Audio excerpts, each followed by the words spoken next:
Why we should celebrate International Women's Day? I personally believe that International Women's Day is not a day of celebration, but a day of commemoration.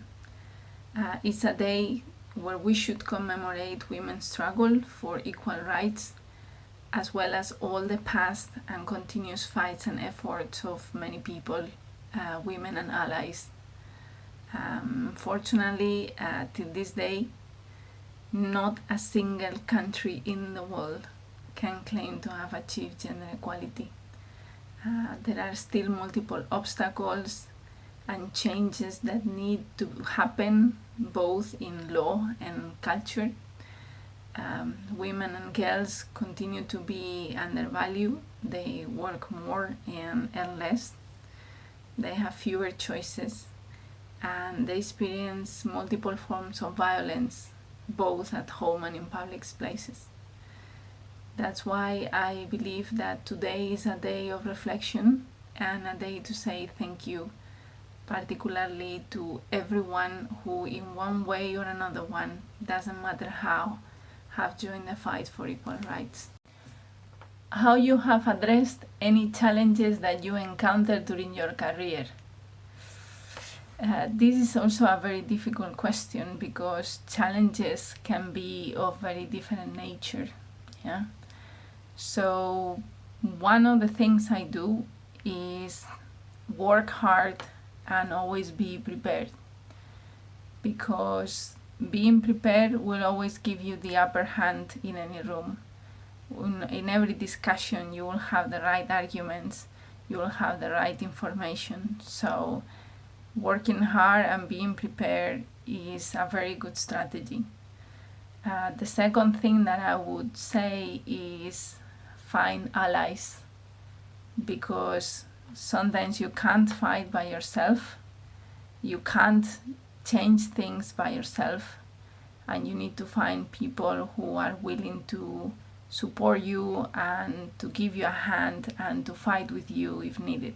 Yeah, I like this sentence that says that things cannot change until they are changed, and that is a reality. Yeah, the problem is that sometimes you cannot change things on your own, and you need to find other people to help you. So never be afraid of just calling for help or trying to find help, because you will always find someone who will be there for you. Yeah. The third thing that I would say is I always try to respect my values.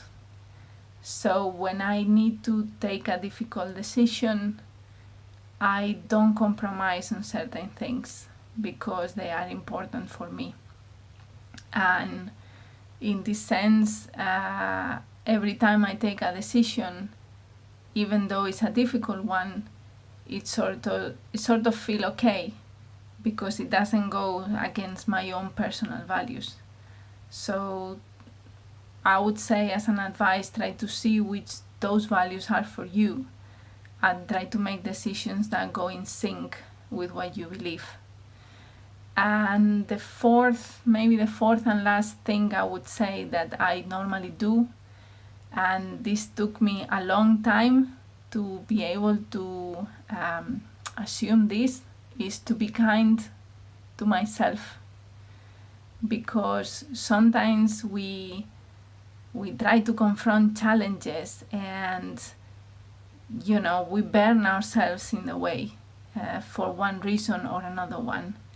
And you need to learn as well when certain challenges need to be left alone, because it's not the right moment, because it's not the right time, because you don't have the right resources, and you need to regroup and recharge and leave those challenges for the future, and then just move on to something else.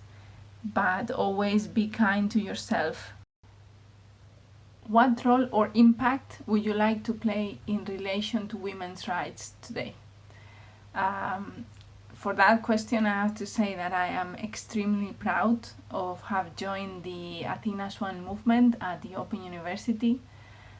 There is a great group of people all across the institution in multiple departments that have applied actually the scientific method to try to understand where problems in terms of equality arise at promotion level, permanency, policies, recruitment, and they have designed and put in place action plans to address these issues and to create a better environment and a better culture for everyone. I'm very happy that I have had the opportunity to be the chair of Athena Swan at the Knowledge Media Institute at KMI. There is an incredible commitment in KMI to fight for equality at all levels, not just gender equality, but also ethnicity, disability, and other protected characteristics. I particularly like to see how change is being done in terms of culture, and you don't need to do many big things, right? One of the key ones that I think is helping a lot is raising awareness, because some people have never experienced discrimination. They have never experienced bias towards them, and they don't know what it is, right? And I'm extremely proud to see how everyone in KMI is getting all this information and trying to understand and reflect on these issues, on how attitudes need to change, how day-to-day behaviors need to change to create a better environment for us all. Yeah, and that's why I think KMI culture is so special, because we might not know how to do something, and but we recognize that there are problems, and we recognize that things to be done, and there is an incredible amount of energy around to change things and to want to change things. And for that, I'm extremely grateful to be able to work in such a department.